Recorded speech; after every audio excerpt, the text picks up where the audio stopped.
मेरी शत्रुता तुमसे नहीं है, मेरे मार्ग से हट जाओ, अन्यथा अपने प्राणों से हाथ धो बैठोगे। तो आज मैं उस कलंक को दूंगा जो मेरे परिवार के माथे पर है, कि अपने कुलवधू के अपमान का प्रतिकार नहीं कर पाए।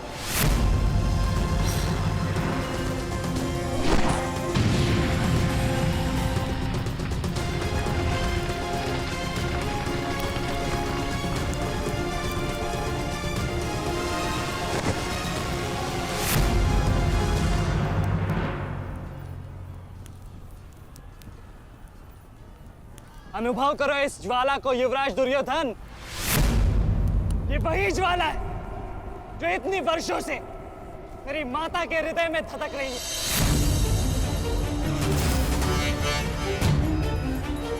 छोटा था मैं बहुत, पर मेरा रोम रोम जल उठता था ये सुनकर कि मेरी माता के साथ क्या हुआ।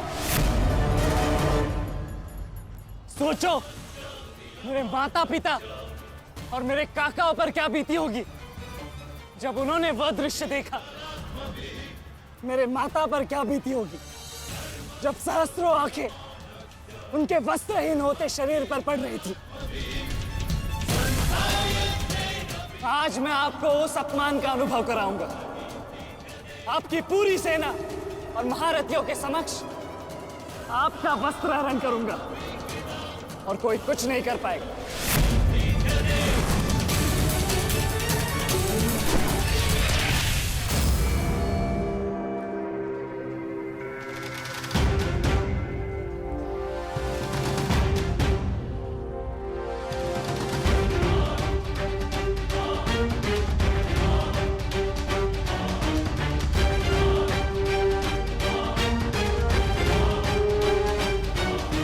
अनुभव करो उस अपमान का, अनुभव करो उस वस्त्र हरण से हुए अपमान का जो आप सभी ने किया।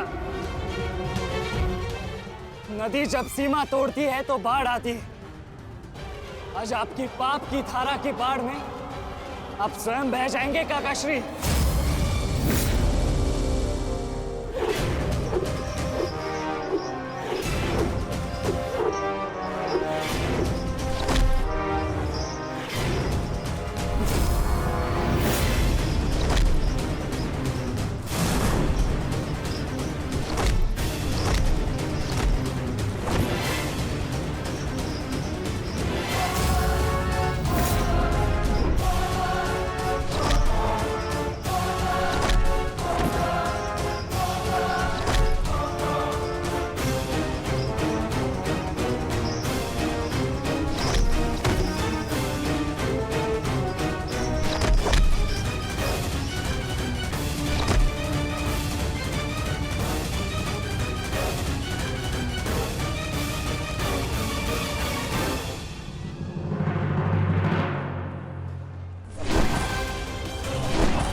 आप अपनी शक्ति व्यर्थ कर रहे हैं आचार्य।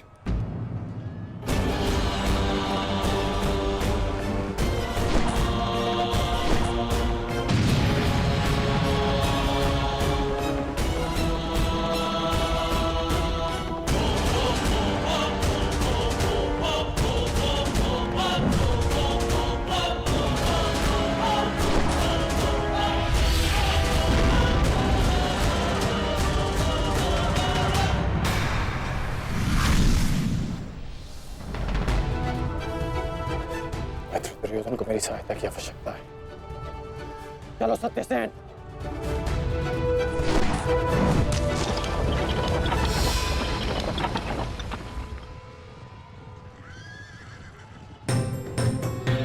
कहां चले अंगराज?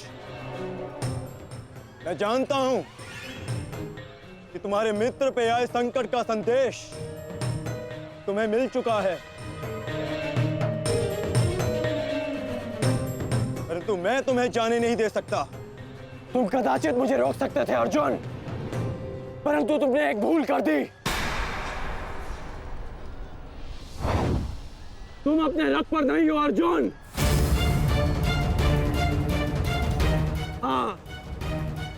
वासुदेव तुम्हारे सारथी हैं, परंतु महाबली हनुमान का आशीर्वाद तुम्हारे रथ पर नहीं।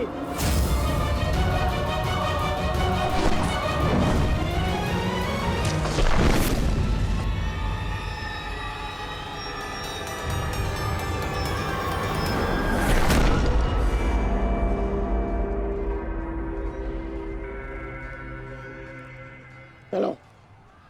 मैं अभी भी पराजित नहीं हुआ हूं कर्ण। तुम इस प्रकार द्रोण छोड़कर नहीं जा सकते।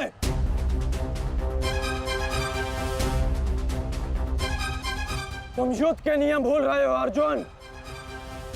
युद्ध का नियम है कि महारथी ही महारथी के साथ द्वंद्व कर सकता है, और तुम रथ विहीन हो, इसलिए मैं तुम्हारे साथ द्वंद्व नहीं कर सकता। पहले अपने रथ का पहिया सुधारो, फिर आकर मुझे युद्ध का आह्वान देना, क्योंकि परशुराम शिष्य कर्ण नियम तोड़कर युद्ध नहीं करेगा।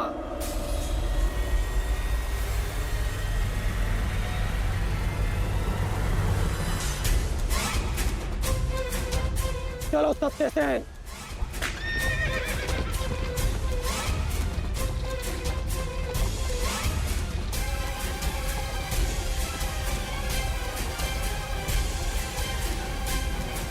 अब समझे पार्थ कि मैं कर्ण की प्रशंसा क्यों करता हूं।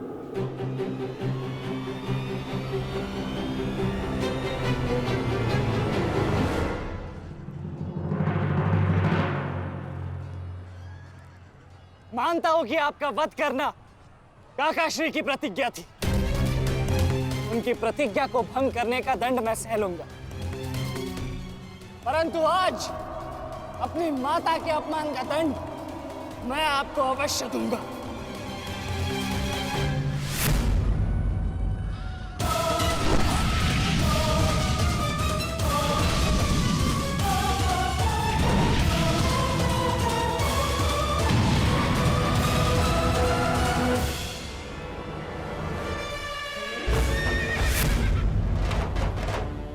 किसी की प्रतिज्ञा टूटे, पर मेरी प्रतिज्ञा नहीं टूटेगी अभिमन्यु।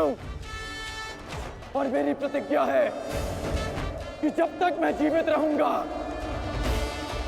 मेरे मित्र के प्राण नहीं जाएंगे।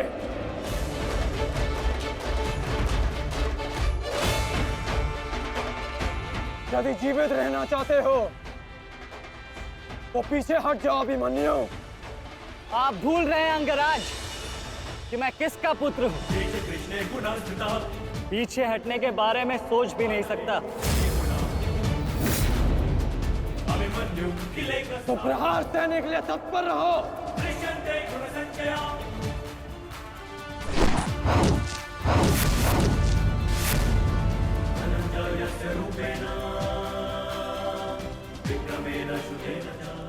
ये मेरे लिए पर्याप्त नहीं अंगराज।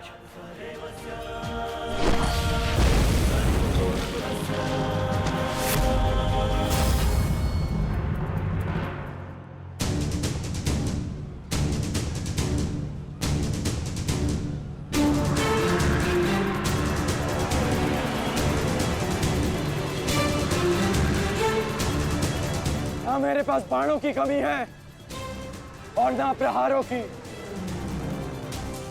ये अंतिम अवसर है अभिमन्यु, लौट जाओ।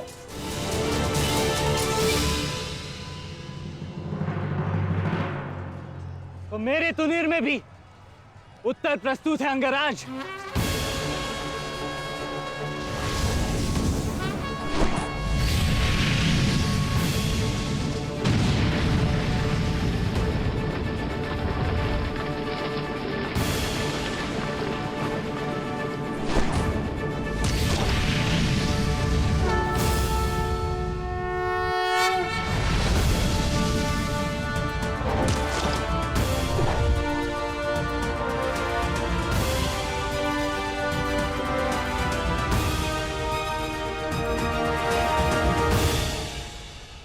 मैं तुम्हारा सामर्थ्य स्वीकारता हूं। तुम्हें कुशल योद्धा हो अभिमन्यु,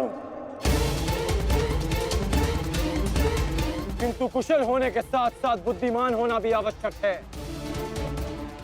लौट जाओ। यदि कल युद्ध करना चाहते हो तो आज जीवित रहना सीखना होगा। लौट जाओ अभिमन्यु।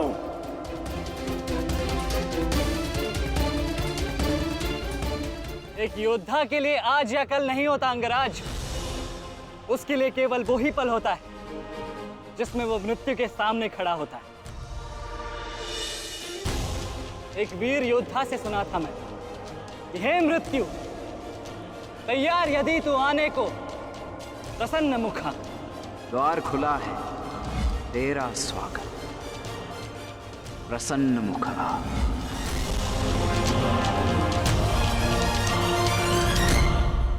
मुझे रोकने का अब केवल एक ही अस्त्र है आपके पास। यह आपको मेरा वध करना होगा। तो लीजिए अंगराज, अपने पुत्र के मृत्यु का प्रतिशोध लीजिए। आपके समक्ष आज वो योद्धा खड़ा है जिसके पिता ने आपके पुत्र का वध किया था। प्रतिकार कीजिए अंगराज, रुके क्यों है? क्योंकि जो पीड़ा मैंने सही, मैं नहीं चाहता कि वो पीड़ा मेरा शत्रु भी सहे। कृष्णसेन ने अपना विकल्प स्वयं चुना था। वो रणभूमि छोड़कर जा सकता था, परंतु उसने मृत्यु चुनी। गर्व है मुझे तुम जैसे युवा योद्धाओं पर,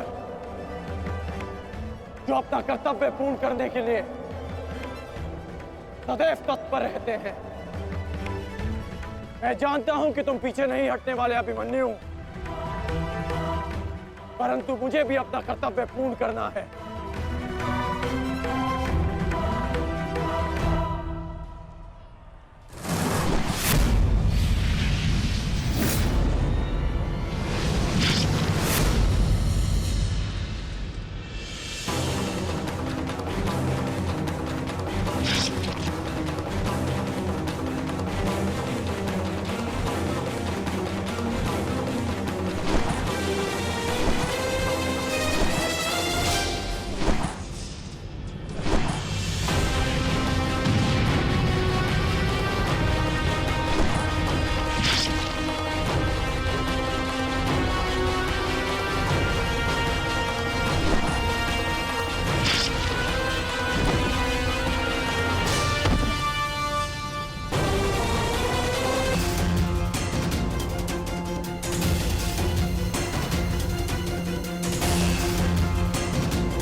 तुम्हें देखकर मुझे अपना बचपन स्मरण हो रहा है।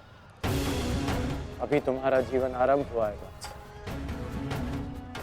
इसे इस प्रकार व्यर्थ मत करो।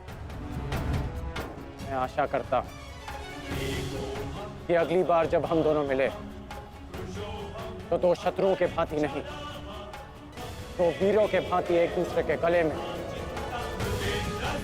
अभी तुम्हारा जीवन शेष है। जाओ बस।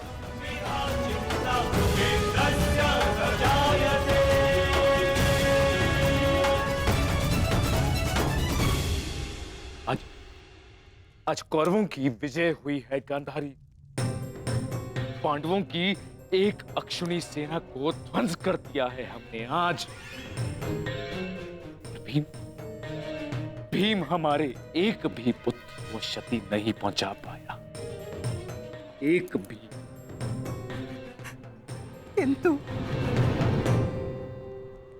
किंतु दुर्योधन का क्या महाराज?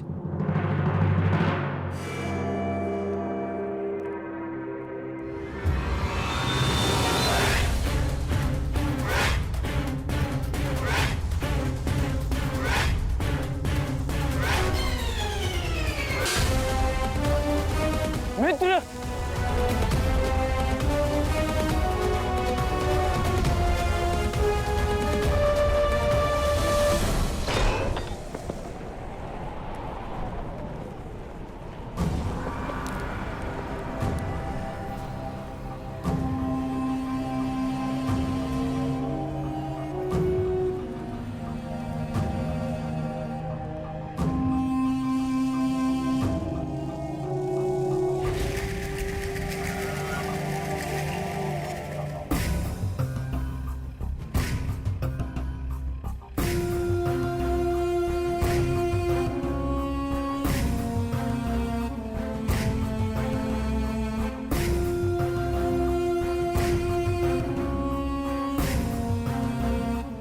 आज मैं आपको उस अपमान का अनुभव कराऊंगा। आपकी पूरी सेना और महारथियों के समक्ष आपका वस्त्रहरण करूंगा।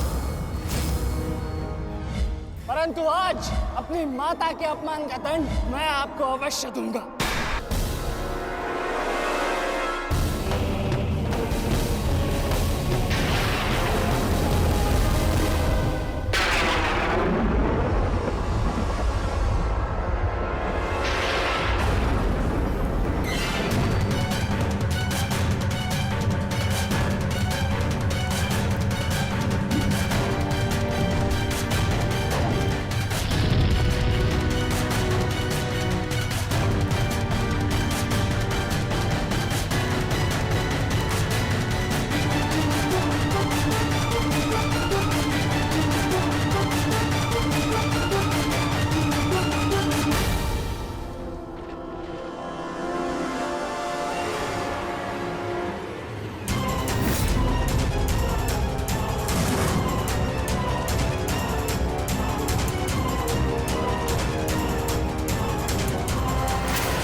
दुर्योधन, रुकिए ज्येष्ठ, ऐसा मत कीजिए।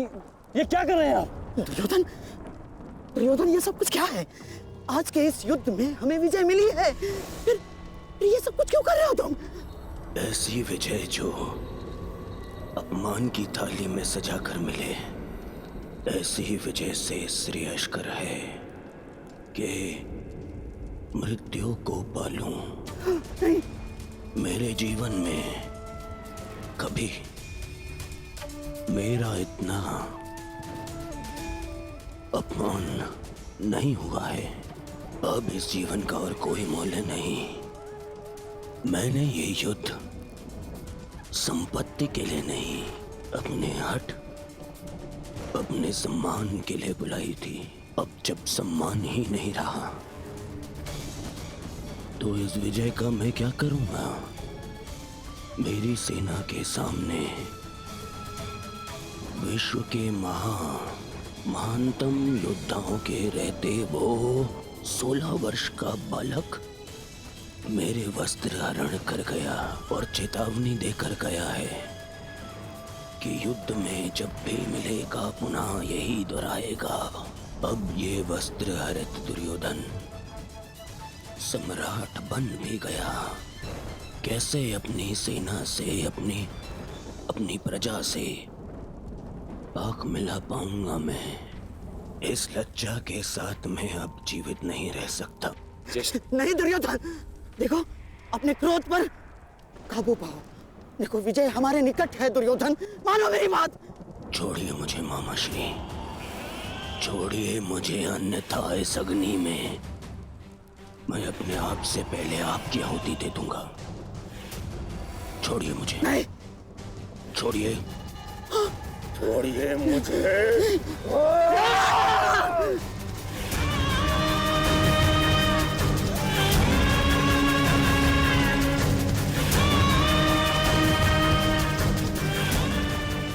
नहीं, नहीं दुर्योधन, देख क्या रहे हो मूर्खों? कोई रोको इस अनर्थ को।